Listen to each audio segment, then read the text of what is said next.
This is NDTV. And you're watching NDTV Prime in association with Micromax.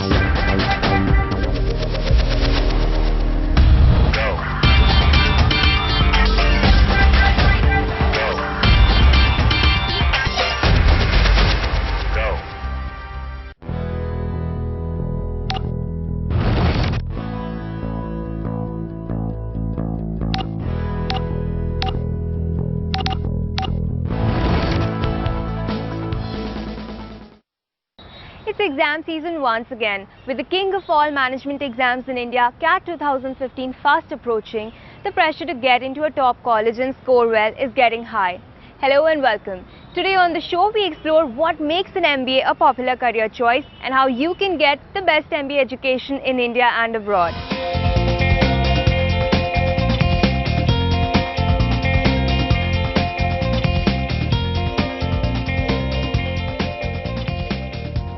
Management education that underwent a few troublesome years in the recent past is once again witnessing a new hope as corporates and startups look forward to investing in management talent.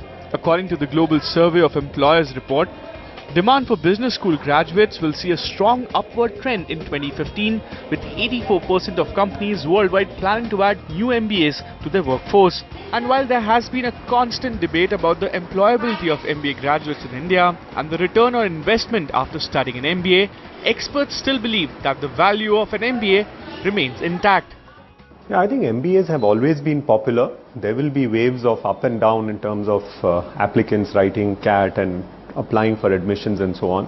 But I think MBAs are required and their popularity is sustaining.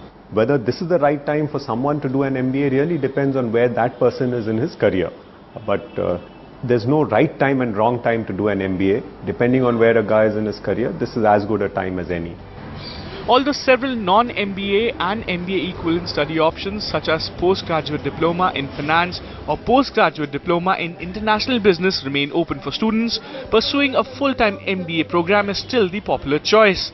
According to reports, around 2.5 lakh students applied for MBA programs in the country last year, and to the global trend of seasoned professionals studying an MBA degree. MBA programs in India attract a greater level of fresh graduates. MBA will always remain popular because MBA, one has to understand what MBA is all about. MBA is not just a degree or a piece of paper. MBA is competence. It is popular among the industry because they look for people who can deliver kind of activities which are required to be done, the jobs which are required to be performed. And for that they are looking for some kind of competence and capabilities. For example, if the industry is looking for sales force, they require a team which can do the selling. If they are preparing they require people for formulating the marketing strategies, then they require people who can formulate those kind of strategies for the corporates.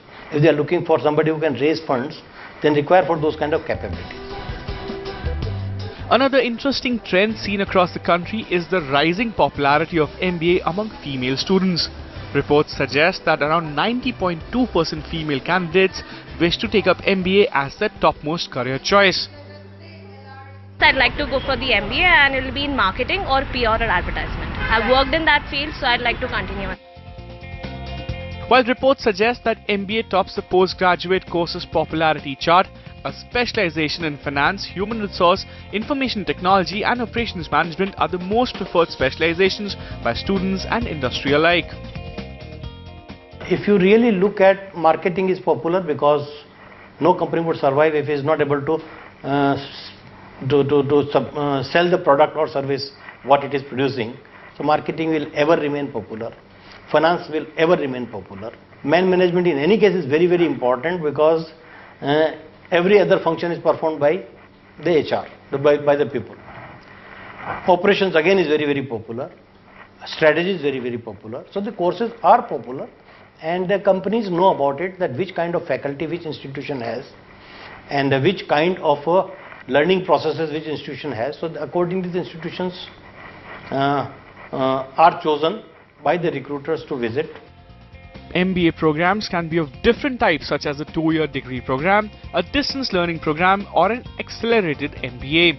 While most of the programs offered in Indian institutes are a 2-year full-time MBA degree program, top institutes like IIMs and other autonomous business schools offer a postgraduate diploma program in management equivalent to an MBA degree.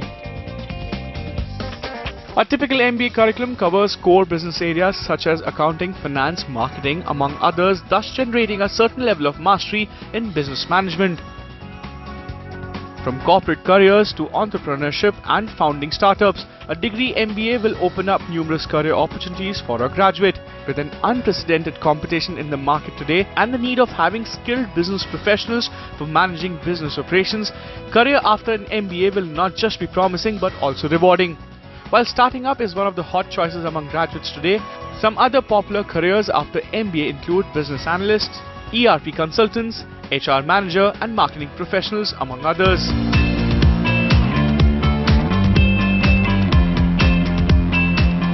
I graduated from IIT Bombay in 1984, did my MBA from IIM Bangalore in 1986, worked in the IT industry in India for 15 years in sales, marketing and product management roles, 10 plus years in Wipro, and have been in venture capital since 2001.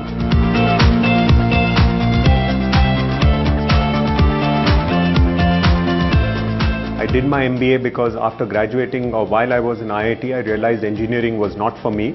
And in those days, if you didn't do MBA, then you were stuck in doing some very low-level jobs. And that's the reason I decided to do an MBA.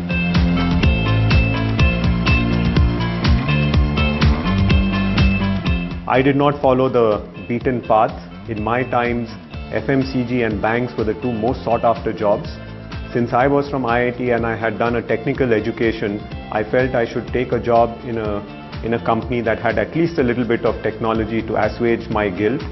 And so I chose to work in the IT industry. I joined a startup in those days. The word startup was not used, but I joined a company called Computer Point in sales. And since then, I've made my career both in the IT industry and now in venture capital.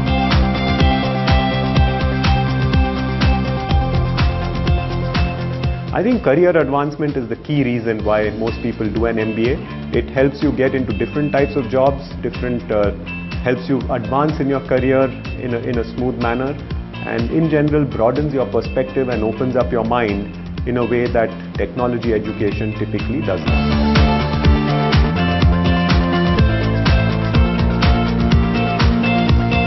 In terms of skills, I think it gives confidence to handle various types of situations in business.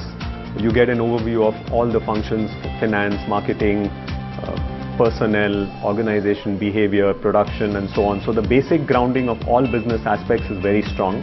And then you can of course specialize in one. But I think most importantly, what's critical in an organization is an ability of an individual to work in teams. And I think one of the things that MBAs teaches you very well is how to work effectively in teams, how to build teams and work effectively in teams.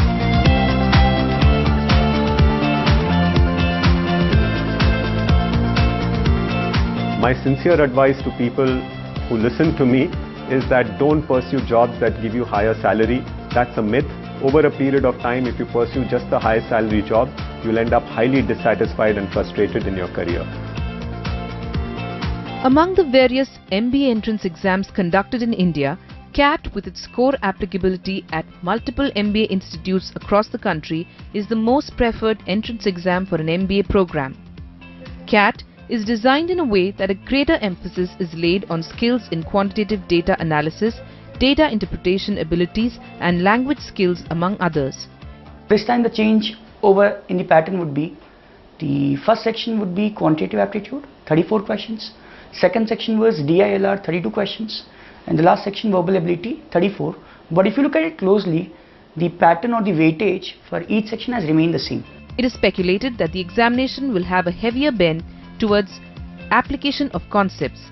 Verbal section is expected to be the game changer, having a good mix of para-jumbles, sentence correction questions and reading comprehensions from philosophical topics, science and history. While on the other hand, quantitative aptitude and data interpretation section is expected to be dominated by geometry and algebra. Quant is definitely going to be a tougher section because last year was an exception.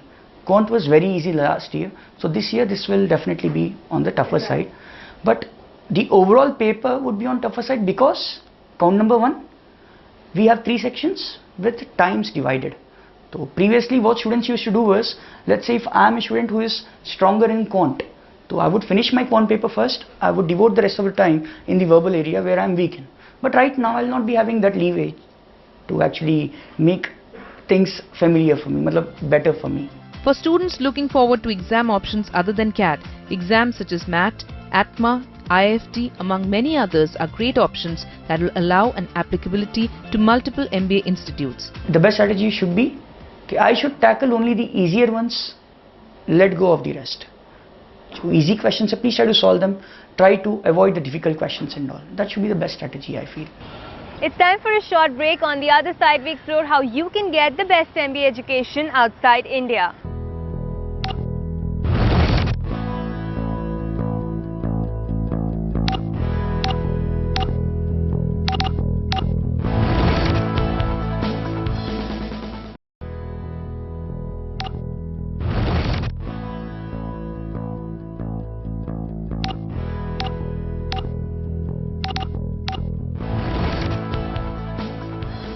MBA has always been considered as a stepping stone to a great professional career. For students looking forward to advanced studies, foreign exposure and global networking, well, an overseas MBA is the right choice. Let us now find out how to get the right MBA education outside India. Studying overseas is increasingly becoming popular among Indian postgraduate students, with USA topping the chart for the most favorite study destination of Indian students. If you look at the basic need is that why is it that people are even considering an abroad option, is that one thing is quality of education. We have the great IIMs that we talk about. However, beyond that, there are just a few institutions that are offering top-notch education that is there. That is one. Second is that when you look at an MBA, what an MBA actually provides is credibility, that is one. Second is confidence to the student. And third is a broader perspective. So when you look at the last one, which is a broader perspective, how broad can you get when you want to go global? So if you're looking at universities which are in the US or universities in UK or in Paris as in HEC Paris, these educational institutions are giving great quality education for a price that's not as more expensive than what you would actually get in India. So that's a huge plus that a student gets, that you're able to get very top quality education for pretty much the same price that you get for an Indian education. Higher recognition of an overseas degree in the Indian job market, technically advanced education methodology, better facilities are some reasons to the popularity of studying abroad. Research-oriented studies and global career opportunities are other reasons attracting postgraduate students in India to seeking overseas education. I'd say Australia only because, for example, if your course is 1 year, Australia gives you a 3-year visa. So that gives you the opportunity for an extra 2 years to find your feet, maybe get a job in that particular country and then start paying back your dues instantly, straight out of college. The basic minimum requirements such as 3 to 4 years of compulsory education, post, high school, 2-3 years of work experience, a compulsory GMAT, TOEFL, IELTS score and an outstanding extracurricular profile remain same for most of the top B schools. Any university which is placed abroad, they do have certain criteria to make candidates eligible for their program. When we talk about their selection, it primarily depends upon the competitive test, which is called GMAT or GRE, and perhaps the linguistic test called IELTS and TOEFL. However, for the management program abroad, it is not meant for a fresher to join the university. They always expect the middle-level manager to be a part of their university. So that indicates that the professional accomplishments and the related work experience becomes very crucial in that regard. TOEFL and IELTS they are not the eligibility admission criteria, they are the eligibility criteria. Countries where English is not a native language, TOEFL and IELTS being required. Now there are certain benchmarks for TOEFL and IELTS need to be met in order to qualify.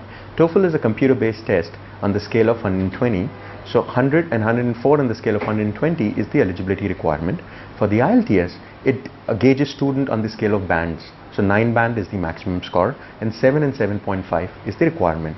In order to prepare for TOEFL and IELTS, reading and writing is obviously student covers in GRE and GMAT, but two basic aspects which are very different is called listening and speaking. So perhaps listening a lot of stuff, there are a lot of softwares available. So by going through those things, one can improve on that. The two primary exams for an overseas MBA are GMAT and GRE. Now GMAT is a pretty long exam, it takes 3 hours plus. What they test you primarily is on your quantitative skills. It also tests you on your verbal skills. Now if you look at these two parameters that we're looking at, they're not looking for somebody with a PhD in mathematics or a PhD in English. They're looking for somebody who can reason well when you look at the verbal reasoning section. If you get on to quant, you're looking at somebody who's comfortable with numbers. The GRE, on the other hand, is meant for measuring the overall academic ability of candidates. When we talk about GRE, the mathematics is not very typical. However, it has a new aspect called data interpretation, which involves a bit of statistics. So there are certain softwares and there are certain teaching methodologies out there. The softwares are very empirical and accurate.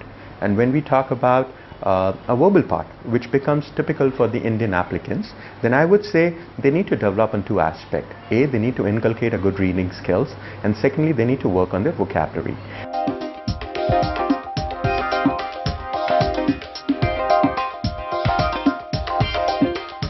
Hi, my name is Samudha Bhattacharya. I work for a venture capital firm in Gurgaon called Rocket Internet, and I got an MBA from Kellogg School of Management, graduated class of 2015.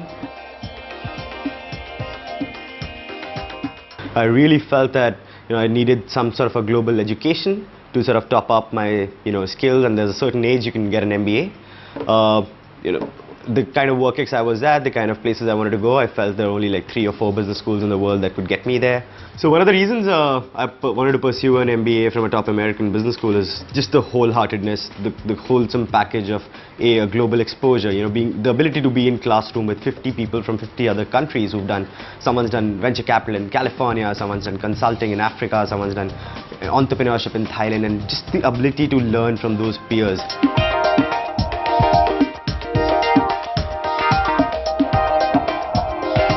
Before you get to the MBA, spend a few years working, find out what, and before that, find out what you're good at, what you want to do, where is it that your competitive advantage lies, where can you excel, where is it that you can add value and be happy.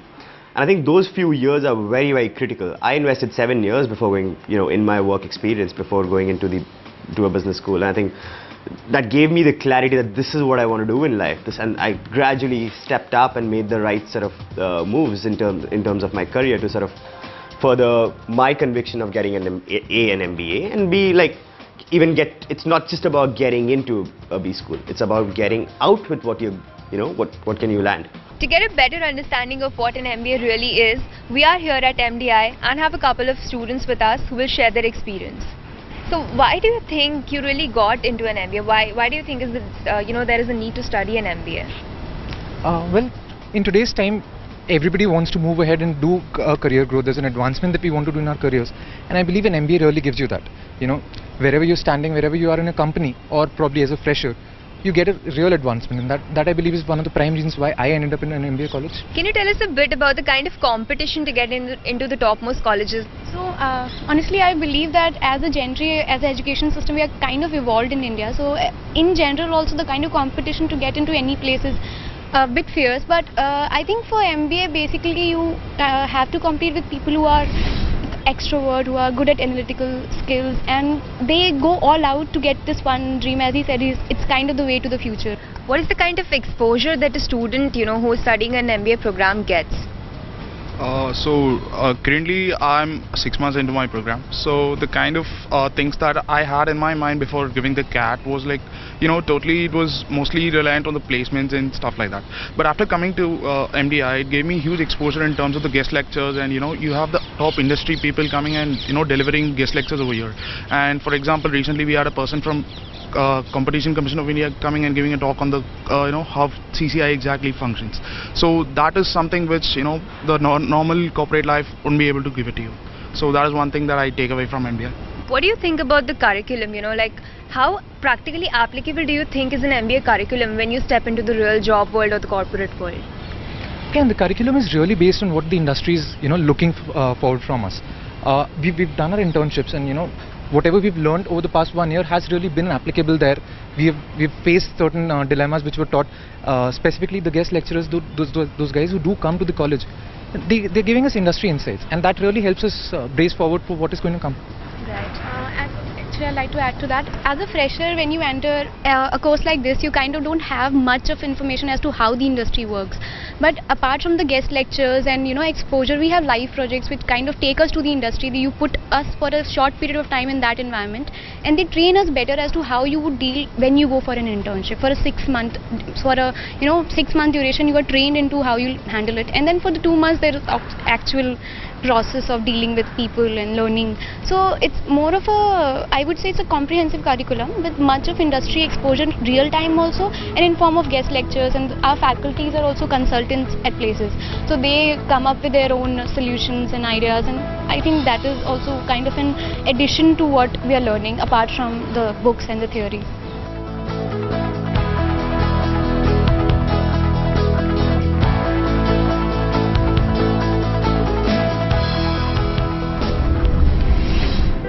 Catch the heads-up episodes you might have missed during the week at these times only on NDTV Prime.